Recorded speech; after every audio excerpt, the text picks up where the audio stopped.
એક તરફ corona virus ફરી બકવેસારો થઈ રહ્યો છે કે બીજી તરફ ગુજરાતમાં ચાંદીપુર વાયરસમાં હાહાકાર મચાઈ ગયો છે કે ગુજરાતમાં 13 જિલ્લામાં ચાંદીપુર વાયરસમાં પહોંચી ગયો છે કે જેના અત્યાર સુધી 15 બાળકોને જીવ લીધો છે. ઉત્તર ગુજરાતમાં આ 7 સૌરાષ્ટ્ર, 5 મધ્ય ગુજરાતમાં 2 બાળકોને આ વાયરસ ભોગવ્યો છે. આખા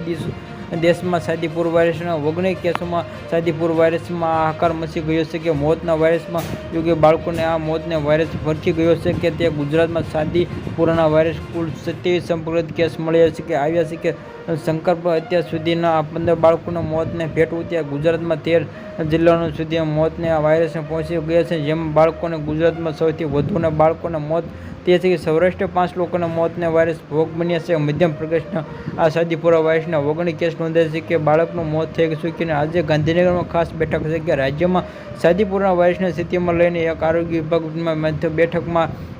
મળવાની બેઠક ચાંદીપુરમાં વાયરસ સ્થિતિમાં સમીક્ષા થશે કે રાજ્યમાં તમામ જિલ્લાઓમાં મહાનગર આરોગ્ય અધિકારીઓની બેઠક વિડીયોમાં કોન્ફરન્સ જોડવા માટે આવે છે કે રાજ્યના આરોગ્ય વિભાગમાં અધિકારીઓ હાજર રહે છે કે રાજ્યમાં મેડિકલ કોલેજમાં અને સિવિલ હોસ્પિટલ તંત્ર ડોક્ટર પણ